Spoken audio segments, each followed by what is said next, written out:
Hi everyone, my name is Ari Trigger and thank you for joining today's tutorial on the IP-KEY02-V2 controller. Let's start by taking a quick look at the front panel.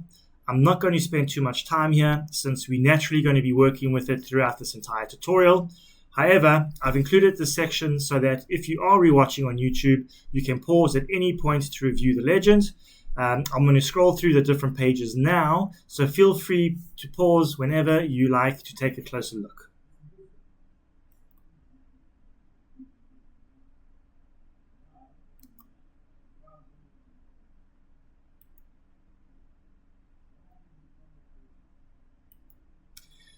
Let's take a quick look at the rear panel of the IP keyboard controller.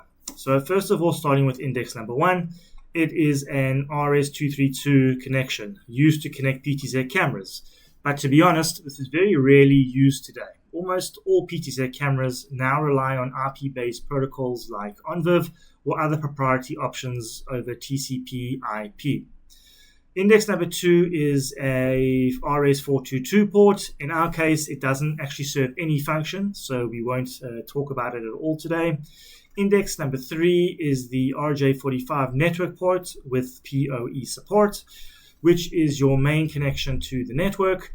Index number 4 is a USB port currently unused but there for future functionality or updates. Index number 5 is a 12-volt DC input in case you prefer powering the keyboard with an external adapter instead of using PoE. And index number 6 is your basic power on and off switch. Now that the back panel is clear, let's dive into the main functions of the controller and see what it can actually do. Over the next few minutes, we're going to walk through its main functions, starting with the most commonly used one, IP dome mode. Now, the beauty of IP dome mode is its simplicity. If you want to control PTZ cameras without complex setups, this is the way to go. As long as everything is on the same network, you can connect the cameras directly to the keyboard. All you need is a network switch, the keyboard, and the cameras. And that is it. This mode can support up to 256 PTZ cameras using either the Provision-ISR or ONVIV protocols. And once you're in, you have full control at your fingertips. You can set and call presets, you can start and stop cruisers, and you can adjust focus, zoom, and iris with just a few button presses. It's also worth noting, even in setups that include NVRs, IP dome mode is often used when direct, hands-on control of PTZs from the keyboard is preferred. Now let's talk about platform mode. This is where things get a bit more advanced. In platform mode, it gives you full TV wall control, seamlessly working with our decoder and VMS software, whether you're using the standard version or the enterprise setup. In this mode, you can connect up to 32 keyboard controllers, which makes it ideal for large control rooms and multi-operator environments. So, what exactly can you do in platform mode? First of all, if you want to change the layout of your TV wall, you can. If you need to adjust the number of viewing windows, it's not a problem. If you want to switch between cameras on the fly, it's all built in. And you can even initiate playback right from the keyboard. And the best part of it all, you still get the same powerful PTZ control you're already familiar with from the IP dome mode. Now that you've got a good understanding of what the IP keyboard controller can do, let's move on to the fun part, setting it up and seeing it in action.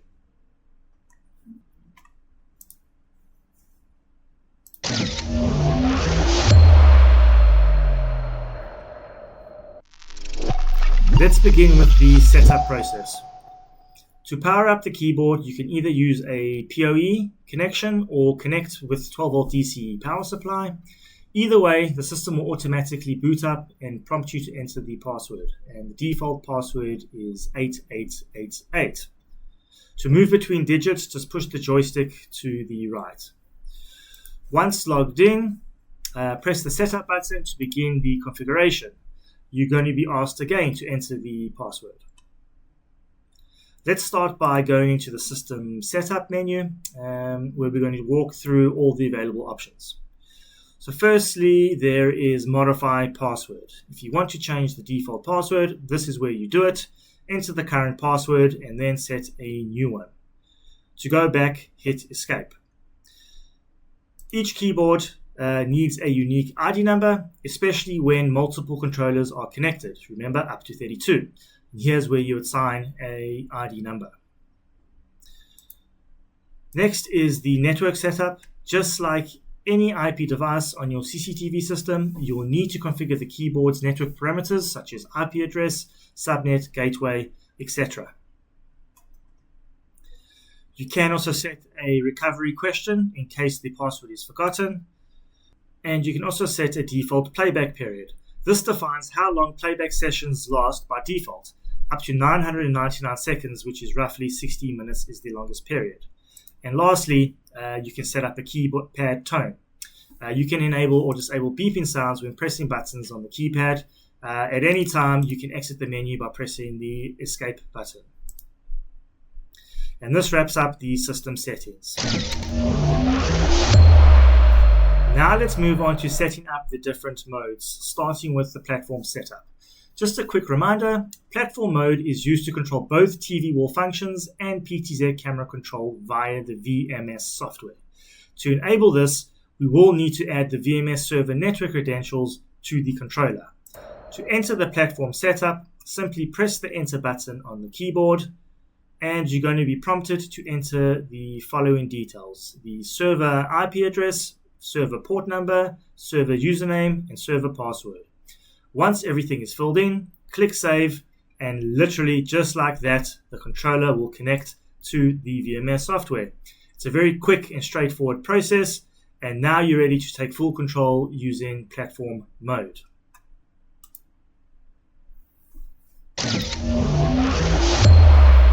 Next, let's set up IP dome mode.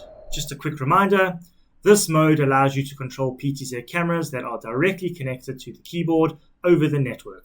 There is no need for an NVR or VMS in between. Once you enter the setup menu, you are going to see a list of all available IP dome cameras.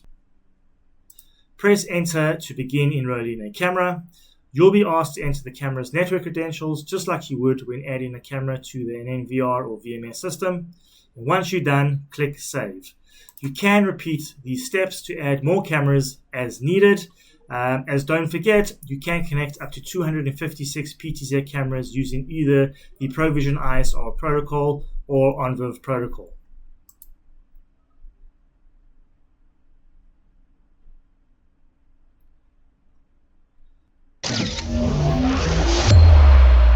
Let's quickly go through the remaining system settings. You can quickly switch between platform mode and IP dome mode at any time depending on your setup needs.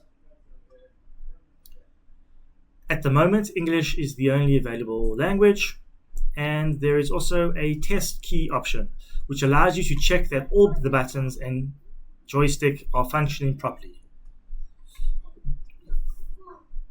And finally, the About section gives you all the key information about the keyboard, such as the firmware version, device model, and a whole lot more.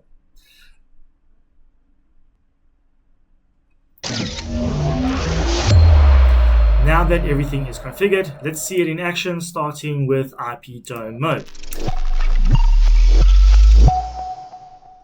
For this demonstration, I'm using 3 different PTZ cameras, and each one is clearly labeled on the screen with its IP address and ID number as I've programmed into the keyboard controller.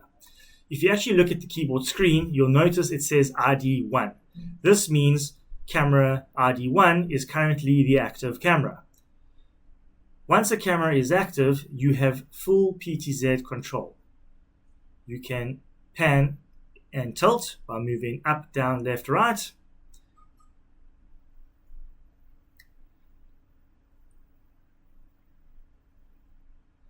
You can zoom in and you can zoom out.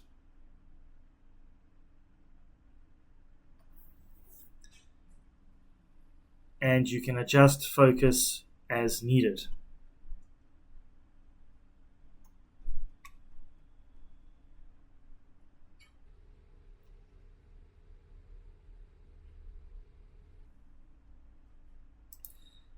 You also have the ability to call a pre-configured preset.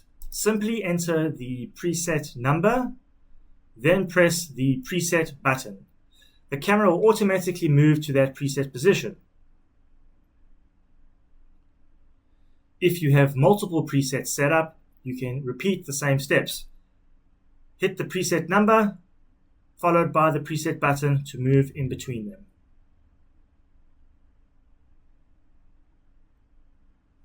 You also have the ability to activate cruises. To activate a cruise, enter the cruise number and then press the cruise button. The PTZ camera will start cruising between the presets assigned to that cruise number.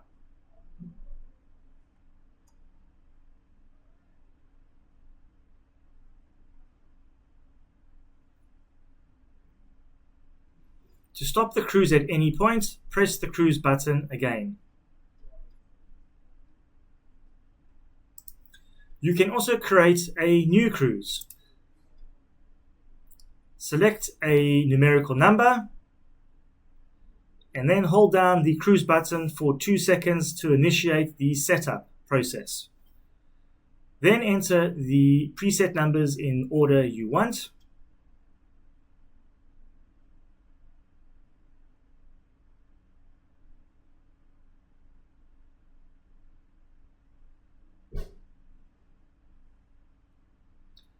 And press enter to save the cruise.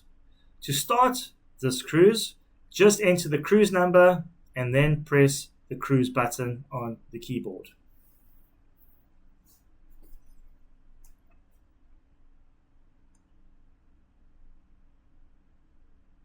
Remember, you can stop cruise at any time by pressing the cruise button. A very important point is being able to switch between cameras. So in order to switch between cameras, you can press the Inquire button. This will bring up a list of all PTZ cameras currently connected to the controller. You can use the joystick to scroll and then press enter to select. For example, ID number 2 will become the new active camera.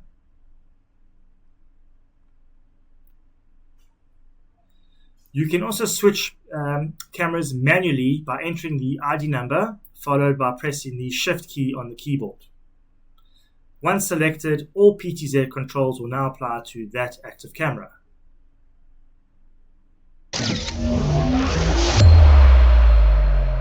Now let's explore the functions available in platform mode.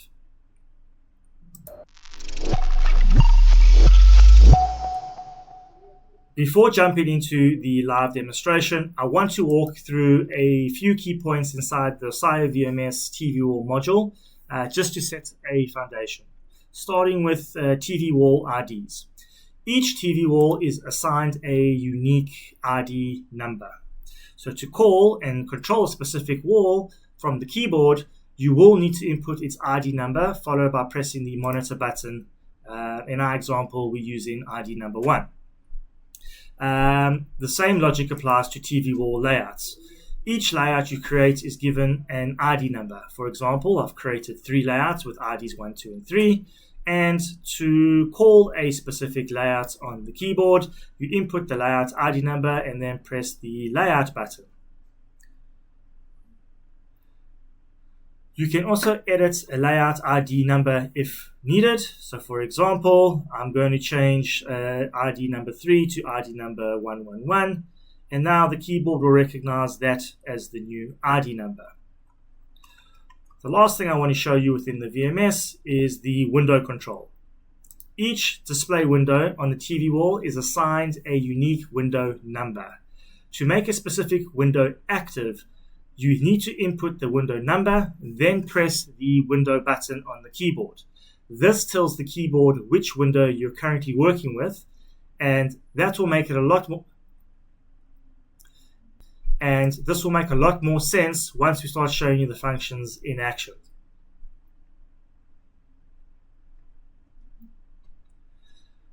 Let's start by looking at the first function in the platform mode, which is switching layouts. To do this, the first step is to select the TV wall by entering its ID number, followed by pressing the monitor button on the keyboard. Once the TV wall is active, you can switch between layouts by entering the layout ID number, then pressing the layout button. You can repeat this process anytime you want to switch between different layouts. While I'm switching between layouts, I want you to take a look at the keyboard monitor, and you'll notice that it displays the active layout ID and monitor number, so you always know exactly what you're working with.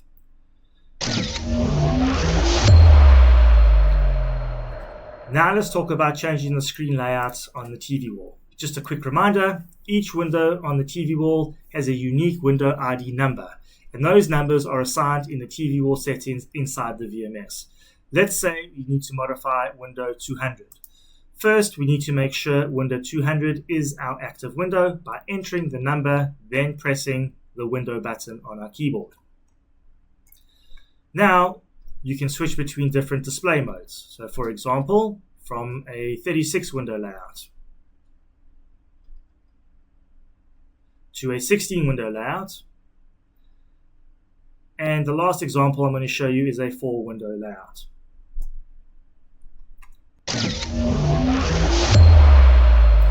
In addition to switching layouts, you can also change the camera feed in any active window or even add cameras to blank windows.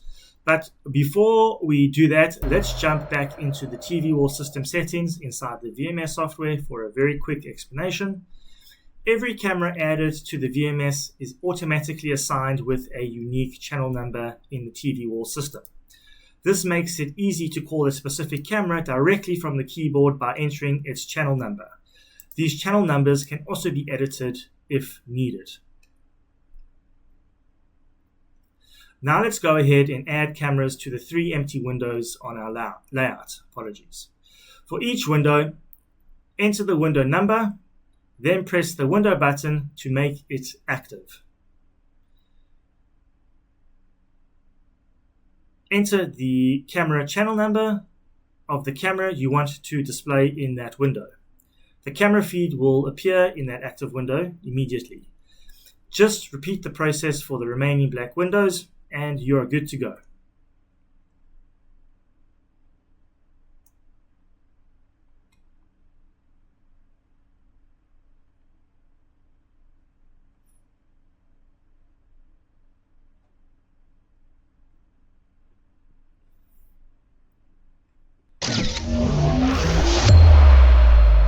The last TV wall function I want to show you is playback.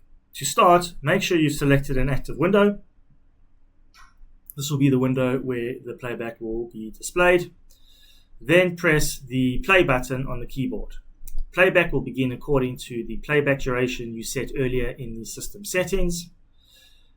You can pause playback at any time by pressing the pause button and then press play again to resume. You can return to live view just by pressing the stop button. And before we wrap things up, here's one final reminder. You still have full PTZ control, even in platform mode. As long as you've selected a window that is linked to a PTZ camera, you'll be able to pan, tilt, zoom, focus, and call presets just like I showed you in IP Dome mode. And that is it. I hope it was clear. Please look out for more tutorials on our website or YouTube channel. Until next time, goodbye.